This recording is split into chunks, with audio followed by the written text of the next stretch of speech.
Bien, ¿qué tal? Muy buenos días, queridos estudiantes del quinto grado de secundaria. Les saluda una vez más el profesor Josimar Chirinos. En este caso vamos a continuar y vamos a tratar un tema de historia universal. Así es, uno más de los que ya hemos venido mencionando en clases anteriores los días jueves. Y bueno, antes que nada espero que cada uno de ustedes, por supuesto, se encuentre muy bien de salud en casa y con muchos ánimos y ganas de querer seguir aprendiendo. Bien, entonces chicos, ya animosos y todo, vamos a iniciar hablando acerca de lo que son las monarquías europeas, pero que estuvieron en el siglo XVI. Antes que nada, vamos a mencionar las recomendaciones para continuar con la clase. Primero, asegúrate de estar en un espacio calmado, de preferencia donde no haya mucho ruido, ¿no?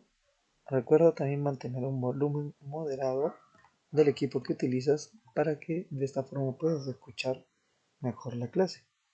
Recuerda evitar realizar otras actividades mientras observamos el video. Es importante que la videoclase no solo puedas oírla, sino también verla en la pantalla, ¿no? Recuerda también tomar apuntes de la clase para tu examen, tu SC, y anota tus preguntas y compártelas en la hora de asesoría, ¿no? No olvides que si tienes dudas, pues puedes luego preguntarnos en la hora de asesoría. Bien, entonces chicos, vamos a pasar a hablar acerca de las monarquías absolutas y otros tres tipos de monarquías, bueno, más que tipos, diferentes monarquías que se desarrollaron en diferentes países, ¿no? Pero para ello primero debemos entender un poco acerca de las monarquías absolutas. Nos dice que una monarquía absoluta es un modelo de gobierno donde el monarca concentra en su persona, o sea, concentra en él todas las atribuciones en el manejo del Estado, es decir, concentra en él todo el poder del Estado.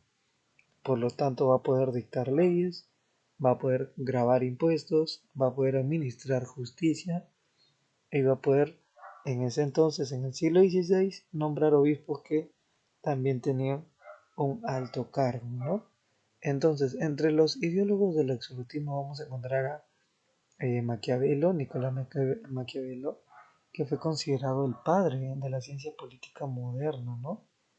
Luego también a Jean Bodino, que publicó pues la obra Los 6 libros de la República. Luego a Jacques Bossuet, ¿ya? Que pues Bossuet nos habla de que es el máximo defensor de la teoría del origen divino de poder. Aquí vamos a hablar bastante de poder, por eso decimos absoluto. Monarquía, un monarca concentra todo el poder él solo, todo el solo, ¿no? Entonces Thomas Hobbes nos va a hablar de que es considerado, o nos dice que es considerado el teórico por excelencia del absolutismo, ¿no? Cuando hablamos del absolutismo es algo que te tienes en absoluto, es decir, al 100% o completamente, ¿no? Bien, entonces, aquí vamos a ver justamente a Nicolás Maquiavelo, a Jean Bodino, a Jay Bossuet y a Hobbes, Thomas Hobbes. Entonces, ya entendiendo esta primera parte de lo que son las monarquías absolutas, que se refiere a un monarca concentrando todo el poder justamente, ¿no? Ejerciendo el cargo de gobernante, es quien se va a encargar de dictar leyes, grabar impuestos, de decidir, de hacer y deshacer todo en el poder. Entonces vamos a conocer algunas monarquías, como la monarquía, o bueno, antes de conocer, mejor dicho, vamos a conocer las características de las monarquías autoritarias, ¿no? Nos dice que las nuevas estructuras políticas de las monarquías se basan en la idea de nación-estado. Esto supone dos cambios fundamentales para la época feudal, que pues venía acompañado de un sentimiento de unidad nacional, ¿no? Y también de la desaparición de los poderes personales, ¿no? Entonces, aquí vamos a ver que se va a querer trabajar más en conjunto, ¿ok?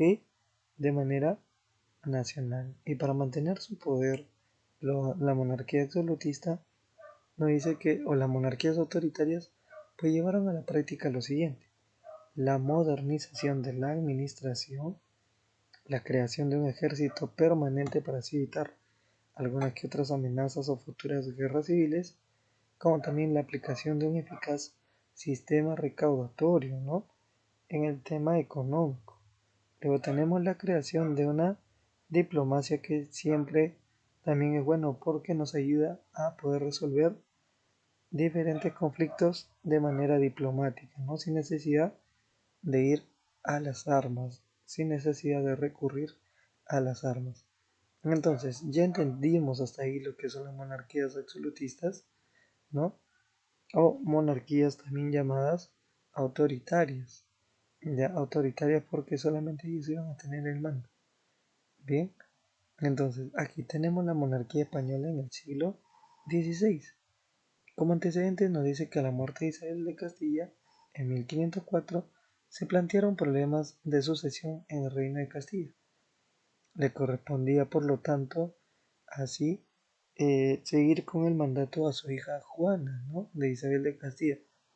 Pero su hija Juana tenía problemas psicológicos, lo cual iba a hacer que Fernando el Católico ocupara el cargo hasta la sucesión de su nieto, ¿no? Es decir, del hijo de Juana, ¿no? Que cumplirá la mayoría de edad.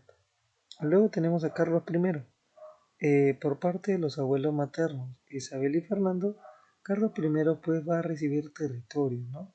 Como África, Nápoles, Cerdeña, Sicilia y los territorios de América, ¿no? Bien, entonces, ¿qué más? Entre su política externa, podemos decir que Carlos I fue forjando la necesidad de construir una monarquía universal, es decir, un imperio cristiano universal forjado justamente en una sola ideología, ¿no? Y por lo tanto también se iba a dar una rivalidad con Francia. Esta rivalidad con Francia dio lugar a tres guerras. La primera guerra terminó prisionero del rey francés Francisco I, ¿no? Es decir, derrotó o resultó derrotado Francia y pues la firma Tratado de Madrid devuelve Borgoña y hace que los franceses renuncien a derechos en Italia, ¿no? Luego vamos a tener la Segunda Guerra, donde tuvo lugar el incumplimiento de Francisco I, así es, no va a cumplir con el Tratado de Madrid y la guerra en este caso concluyó con la paz de Cambrai, por la que España renunció al ducado de Borgoña que había logrado recuperar en la primera guerra, ¿no? Aquí. Entonces, la tercera guerra, paz de Crepi, nos dice que es donde ambos se devuelven territorios conquistados, tanto por parte de España como por parte de Francia, ¿no? Se quitaron territorios, pero al final se terminaron devolviendo, ¿no? Por así decirlo. Ahora, Felipe II era el rey prudente. Nos dice que la unidad religiosa estuvo muy presente en todos los aspectos de su vida. Se enfrentó al Imperio Otomano en Italia, luego contra la dinastía Tudor en Inglaterra, ¿no? De hecho, sí es un rey para resaltar, ¿no? Bien, bien. Y ahora, la monarquía acá francesa en el siglo XVI. ¿Cómo va a ser la monarquía francesa? Pues su origen nos dice que está con el Tratado de Verdún y es ahí donde aparece reina de Francia, siendo su primer rey Carlos el Calvo en el siglo IX, ¿no? Luego en el siglo X gobierna la familia Capeto y en el siglo XIV gobierna la familia Valois, ¿no? Valois. Entre reyes franceses del siglo XVI vamos a tener a Francisco I, Enrique II, Carlos IX, Enrique III y Enrique IV, ¿no? Cada uno destaca por diferentes acciones, como el enfrentamiento con Carlos I, la política española. Luego gobernó bajo influencia de su madre Catalina de Médicis, dio libertad de culto a los hugonotes, quien pues luego Enrique IV se va a encargar de liderar, ¿no? Va a ser justamente un líder hugonote que se convierte al catolicismo. Y esto en base a porque de alguna u otra manera buscaban ese cambio, ¿no? Ese cambio. Y bueno, luego también por último vamos a tener a la monarquía inglesa en el siglo XVI con este personaje en pantalla, ¿no? Que es el reinado de Isabel I. Pues tras la ejecución de su madre, el Parlamento la declaró ilegítima, pero le restableció sus derechos 8 años más tarde, le restablecen sus derechos, ¿no? Entonces vamos a ver que parte de su gobierno es donde se crea un nuevo sistema monetario, algo por lo cual también deberíamos estar tal vez más involucrados, ¿no? Con mayor tema, pero sé que se va a invertir se va a dar un nuevo sistema monetario y pues luego tenemos también eh, Aquino, la acción de que restableció el anglicanismo, es decir, la religión del Estado, ¿no? Pero bueno, no salió de la forma que se esperaba, por así decirlo. Bien, entonces eso ha sido todo por hoy. Entonces, recordar, ¿no? Esta última parte del reinado de Isabel I, ¿por qué se considera o por qué se le declaró ilegítima, ¿no? Entonces, por lo mismo que también no está de acuerdo con todas las leyes, normas que se habían establecido, ¿no? Entonces, esta es la tarea domiciliaria de la página 160. Respondemos la pregunta del 1 al 5 y nos vemos en una siguiente oportunidad, chicos. Muchas gracias por su atención y hasta luego. Ya nos estamos viendo pronto y no olviden, ¿cierto? Anotar sus preguntas, sus dudas, todo aquello que ustedes quieran, digamos, aclarar, ¿no? O comentar. Bien, hasta luego.